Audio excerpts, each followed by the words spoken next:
Hello everyone, welcome back. My name is dustinkreis, and today we are going to do another game discussion. We're going to talk about this game right here, Shin Megami Tensei IV for the Nintendo 3DS. And yes, I do have the big box and all that stuff, but for this purposes, this is just easier to hold on to. Where to begin with this game? I am not the biggest Shin Megami Tensei fan. I've tried a couple of the games, and we'll go through that in a minute here. And the series just hasn't grabbed me yet. But this game right here, if you're a newcomer to this series, you have to pick this up. This is like the best game for newcomers. Just don't let the 4 fool you. This is great for newcomers to the series because it still preserves the challenge of the game. But if you die too much, and you will die often, you can lower the difficulty in this. And I know some people will scoff out there at that. But in order to get new players into the series, that is a great thing. But yeah, this game completely blew me away. And as it sets right now, this is like the best RPG this year to get. Where does it fall in my game of the year? I guess you'll have to wait until December to see. But definitely, this is worth the price of admission. Plus, you get a beautiful box set to go along with it when it's still first round. Let's go ahead and talk about the series a little bit, because I am actually a bit of a Shin Megami Tensei collector. Nothing crazy. I don't have like everything out there, but I've been buying these games for so long. Really just, as I see them out there for a good price, I'll pick them up. And I feel kind of at a loss now that this is over, which I can go back and do the post-game stuff and, try to get the other endings. I got the nothing ending, which I think everyone gets the first time around. And then you get to go back and go for the law or chaos ending, whatever one you want to do. But, yeah. No, I feel kind of at a loss now, like what to do now I don't have Shin Megami Tensei 4. But then I look at this massive pile in front of me, and just for this year alone, I really need to get into Soul Hackers, because it is a new release. It is a re-release, so I'm kind of at a loss to where to put this, because I want to include it in my Game of the Year thing, because this has never come out in America before, but at the same time it is a re-release, so I'm kind of debating on whether or not to add it, but I think I will. But I don't know if I'm going to jump into this right away or wait until after Ys Celceta comes out, because I know that'll take up a lot of my portabling time.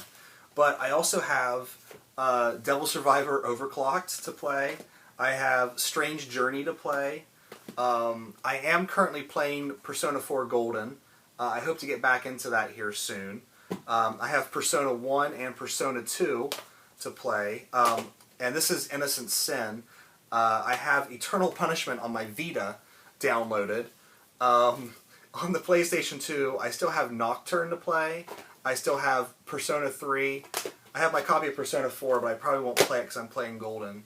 I've beat Devil Saga 1, and this is actually the first Shin Megami Tensei game I played. And I really enjoyed it, but it frustrated me, and I actually have a game discussion way back.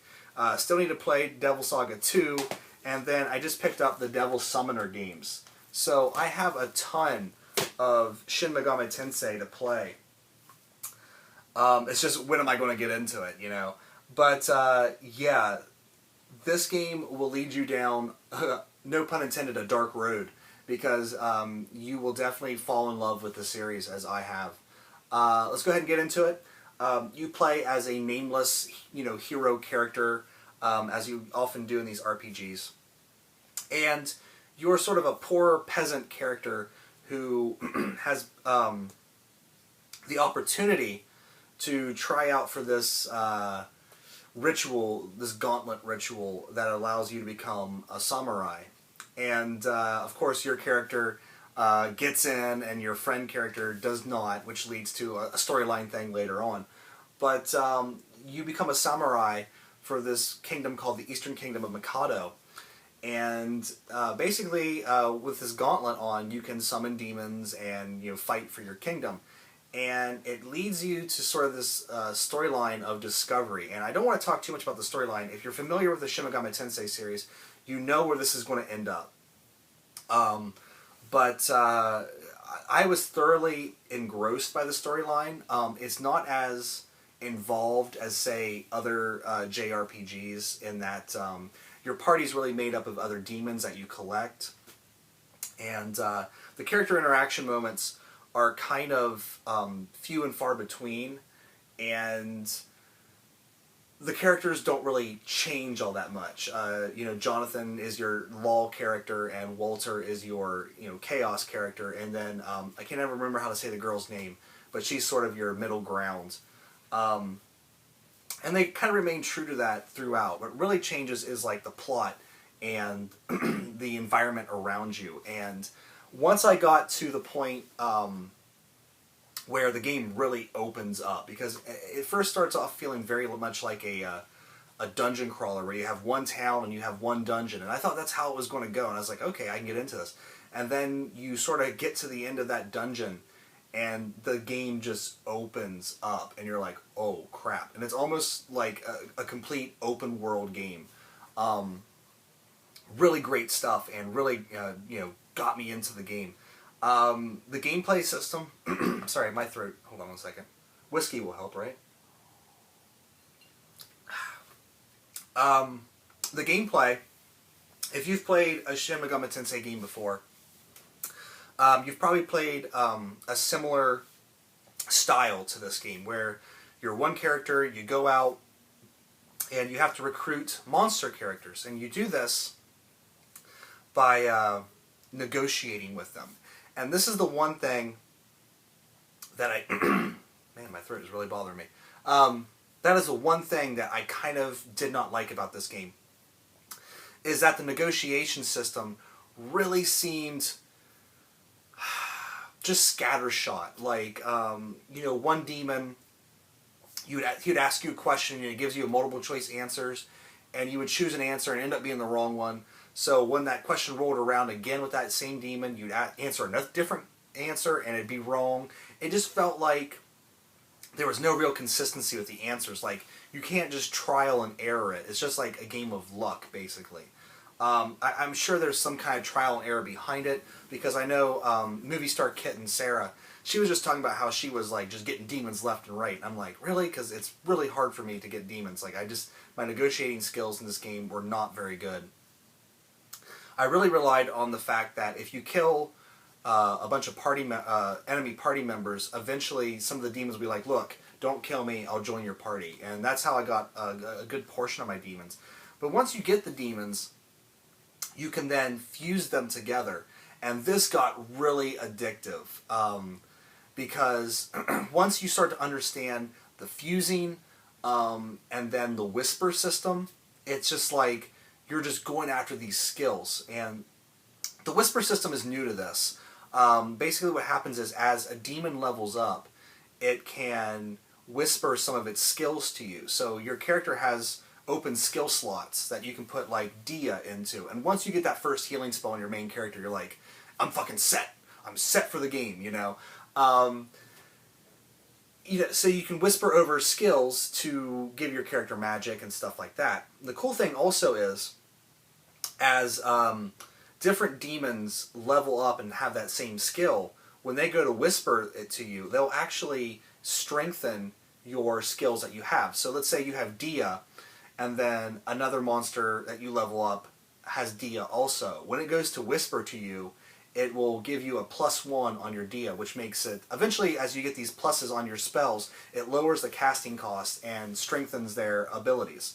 So your Dia spell gets stronger.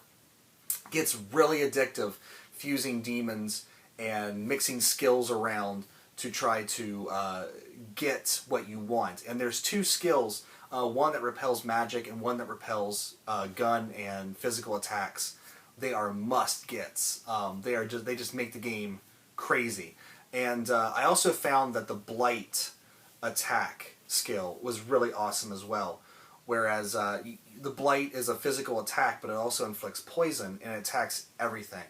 And as you strengthen this up, the attacks just get insane. And of course, as you're leveling up your skills, sorry, not your skills, your stats, you know, I pumped a bunch into my strength. So that physical strike just got vicious by the end of the game. And it was getting to the point where I was at the end of the game, I had 2 characters with blight, and they were the first 2 characters to attack, and I'd wipe out the entire enemy party in 2 strikes. It didn't help off that much with bosses because, like all Shin Megami Tensei games, the battles are heavily based on weaknesses. I remember playing Digital Devil Saga 1, and I just, the battles were just too long. Like, it felt like every encounter was a boss battle, because if you fucked up the weaknesses on these enemies, you were decimated. And that's kind of what scares me about playing some of the older SMT games, is that this really kind of, as punishing as this game is, it actually feels a lot more forgiving than other SMT games. It's kind of like, this is kind of like Etrian Odyssey 4. It's interesting that they're both 4s on the 3DS, because I gotta slow down.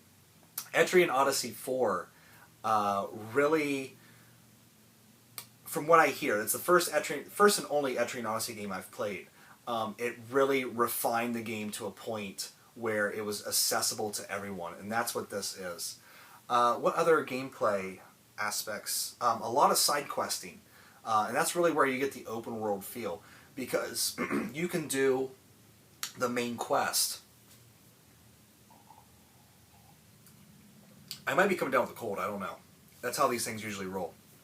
You can do the main quest, and you can actually beat the game fairly quickly, or you can invest a lot of time in doing challenge quests. And the main thing to doing challenge quest is you get a lot of experience. But also, more towards the end of the game, the battles you're fighting, you're just gaining levels and levels and levels. It really felt like, you know, every 4 battles I was gaining a level. I ended the game around level 70.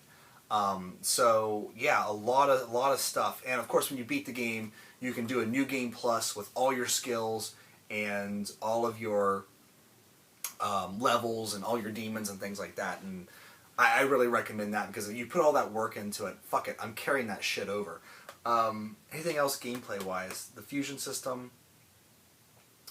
Yeah, I guess not really. Not that I can think of anyway. I guess the only problem is, once you get a certain skill set on your characters and on your demons, as you move towards the end of the game, I never felt like I needed to. I never felt like I needed to get more demons. Like I was happy with what I had. They had great skills. You know, I was able to cover a lot of the weaknesses and everything. So I just kind of just went with those and didn't collect any more. And that's kind of the thing about it. Like, in the first part of the game, I didn't really understand the gameplay aspects. And then in the middle of the game, I was just like totally engrossed. And then by the end of the game, I was like, will this game end? Like, my frustration level kind of set in. Still a great game, fantastic game. But I get frustrated towards the end of games. And then, like, when it feels like you're at an ending and then the game continues, I'm like, oh my god, I've already, like, mentally finished the game. Just let me see the end credits. And I kind of got that way with this game. And I just had to put it down and just wait till the next day, because I just could not do it anymore. The graphics are really good for the 3DS. You know, when you hold it up next to like a Vita game, it's not going to look that great. But I really enjoyed the style. Very simple in that, you know, 3D dungeons, 3D character models. A lot of the story segments are told with static, you know, 2D anime scenes. But very effective, and I really liked a lot of the demon designs. Although some of the drawings seemed a little bit, they seemed a little bit not as sharp as other ones. And I probably assume that those are the ones from like the first SMT games, and they're just kind of reusing the sprites from older games, which, you know, is fine. But yeah, the graphics are really nice, really dark and moody. especially when you get into the later stages of the game. Some of the ambiance of the dungeons around you. I don't want to give too much away, but if you look into the game, you're going to find out what it's all going to be about anyway. But the ambiance of some of these places that you're exploring is just amazing, and I like post-apocalyptic stuff. Oops. So I really enjoyed this. The music, I loved the music in this game. I thought it was fantastic. Not as, like, the music in Persona 4 I like, but some of the more J-poppy songs I'm not really into. This has kind of more of an orchestral score feel, but still some cyberpunk and, some beat-driven music kind of ushers its way in. Really enjoyed the soundtrack. Kind of want to go out and look and see if there's like a full soundtrack release for this, because I think the soundtrack you get in the box is like a compilation of all the Shin Megami Tensei music out there, even though some of the songs are only like a couple seconds long. The voiceover work is really strong. I actually really liked the voiceovers. Some of the demons' voices get kind of annoying after a while because it's kind of the same, like 4 or 5 voices used for different demons. But yeah, I think I've covered pretty much everything I want to talk about with this game. I don't know, I just got home from work and just sat down and did this. I was trying to do it this morning, but it wasn't going to work. But, man, all I can say is, if you like RPGs, and you have a 3DS, and this is not in your collection, you need to rectify that as soon as possible. This is an amazing game, and I give it the highest praises, and it's made a believer out of me for this series. I can't wait to actually dig into... I'm probably going to finish up Persona 4. I'll probably play Soul Hackers. I might not finish up Persona 4, to be honest, because it's like a 70-hour game. I might go Soul Hackers first, just so I can get that out and get it into my end-of-the-year discussion. And then Persona 4 and Digital Devil Saga 2 to finish that out. And then a lot of people are telling me Strange Journey. Aerodynamics really tells me I need to go to Strange Journey sooner than later, so I'll probably get to that one sometime soon. But yeah, I can't believe I waited so long on this series, and but finally a game came along that really made it awesome, and yeah, so definitely pick this game up if you haven't already. So anyway, that is it for my thoughts on Shin Megami Tensei 4 for the 3DS.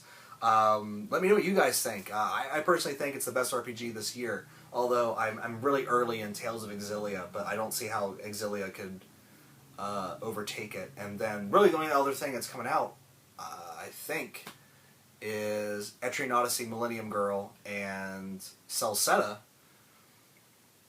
And we'll have to see where those go. So, I don't know. But anyway, that's it for this video. So I want to thank you guys so much for watching. Take care. I'll see you next time.